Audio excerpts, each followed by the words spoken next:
Welcome to Thursday Thought Leaders with Harbinder Narula on BW Healthcare World. My guest today is Mary Rodgers, who is an Associate Research Fellow at Abbott's Diagnostic business in the US. Let's try and understand from her about Abbott Pandemic Defense Coalition.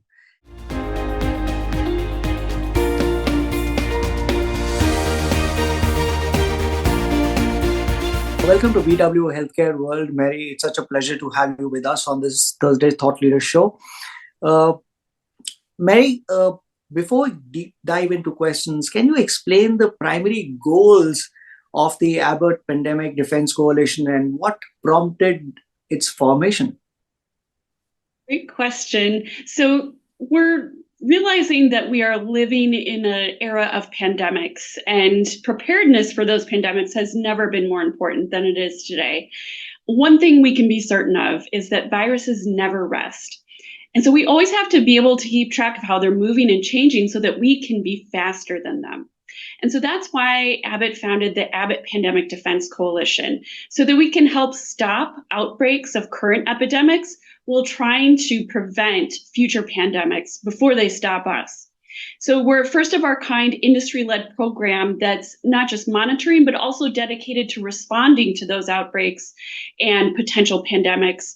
And we do this work through our partners' sites that are located in over 20 countries, or on 5 continents in over 19 countries.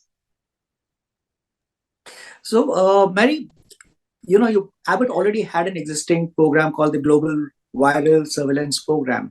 So what's the difference between the Abbott Pandemic Defense Coalition and the existing program that you already have? They're very integrated programs. So as you mentioned, Abbott has had a leadership role in viral surveillance for decades. We had the first HIV test that was approved by the FDA in the United States here in 1985. And ever since then, we've really been working to understand HIV and then expanding our surveillance work from there. So we've made recent advances. We found a new subtype L in 2019, and we've continued to respond to COVID ever since 2020, launching over 10 tests in only less than a year. And so we've been looking at how viruses are mutated, and really what the APDC expands us to is now we're looking for new pathogens on top of that existing known pathogen work. And we're doing that work at our partner sites. So we're taking the tools that we've been developing here at Abbott for years and now putting them into use around the world globally. Awesome. And Mary, can you describe the process for identifying a potential viral threat to developing a diagnostic test? It's a really fascinating process, and it's really unique to our program here in the Abbott Pandemic Defense Coalition. The program starts with a patient. This is someone who's in a moment of crisis, who's extremely ill.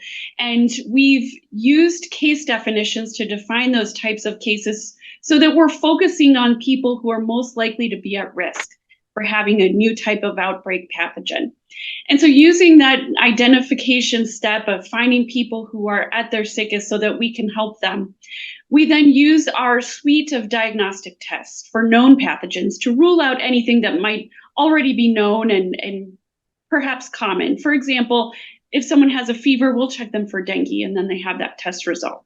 So once we understand and rule out known pathogens that we're already aware of, we then take the samples that are left from the remaining patients and try and understand if there's a new pathogen present. And so we apply tools like next generation sequencing and bioinformatics pipelines to then look to see if there's something new present. And if there is, that's when we really go to work to try and make prototype tests based off those first cases, to then send the tests to our sites as for research in the public health space. Because early on in any outbreak, we have a lot of questions about who's at highest risk and how far has something spread. And those early prototype tests help us answer those questions. And then we partner with ministries of health to share that information so they can make informed decisions about how to respond and keep people healthy. And Mary, you spoke about sequencing. What role does genetic sequencing play in coalition's efforts, and how are these sequences shared with the global scientific community? I mean, we know that genomic testing and blockchain, big data all this is now coming together to help pharma companies do their work. Next generation sequencing really is a revolutionary technology for doing the work that we do. It helps us discover viruses faster than ever before. So, for example, if we wanted to translate an entire genome for a virus, it used to take years, but now it only takes a day or two. And we're training scientists around the world through the APDC at each of our sites so that they can use this technology locally. And that allows us to have a lot faster discovery time so that we can then respond faster too. And Mary, what advanced technologies and methodologies does Abbott bring to the table for early detection and response to new pathogens? I know you've answered a bit of this in your earlier answer, but if you can just explain a little bit in detail about this.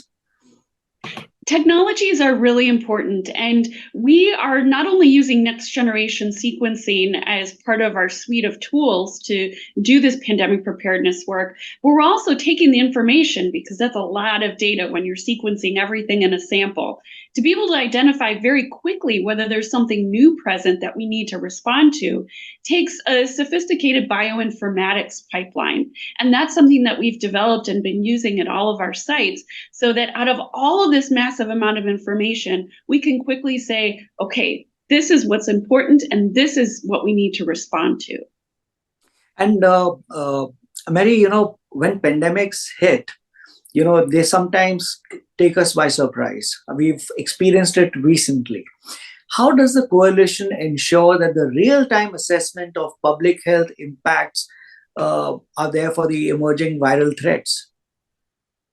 Our work is complementary to existing public health surveillance networks. And so we're looking beyond what's already done in every country that we work in so that we can help them do more. We realize that every outbreak is different, and it depends on a variety of factors like mutations and how fast they arise. It depends on exposures and transmission routes. And we know that from our past experience with COVID, when we did respond quickly and kind of built a blueprint that we can now follow, that we can quickly identify through these public health initiatives that we're partnering with agencies in the countries we work in, that what's important is how we respond. And so knowing that everything could be different and we have to constantly be vigilant and looking on the ground, we really need to focus our efforts appropriately and at the right time. And that's where a lot of our energy is placed. And Mary, every company today is expected to operate with a lot of responsibility, responsibility towards environment, etc. In what ways does the coalition address the impact of climate change on viral outbreaks? How does the climate change specifically contribute to the acceleration and spread of infectious diseases? And while we do so, what is Abbott's commitment? Also, one is the impact of the climate change on the viral outbreaks. And second part of the question is, apart from what you do, is there some work that you're doing ensuring that you also take care of the environmental factors?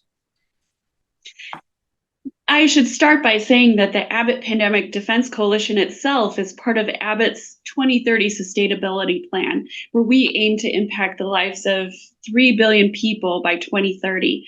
And the work we're doing as part of the coalition is a contribution towards making sure we have a sustainable world and healthcare system.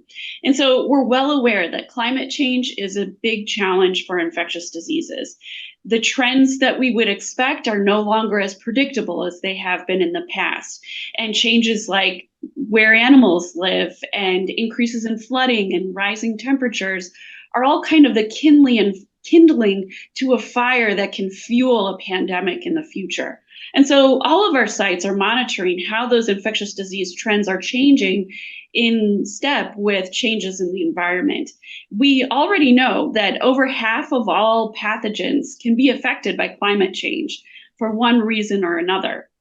And so as we see changes in the environment, our APDC partners are studying that impact on the front line so that we can actually do something about it. And one of the major things that we can do to help is to make sure we have strong healthcare systems in the first place.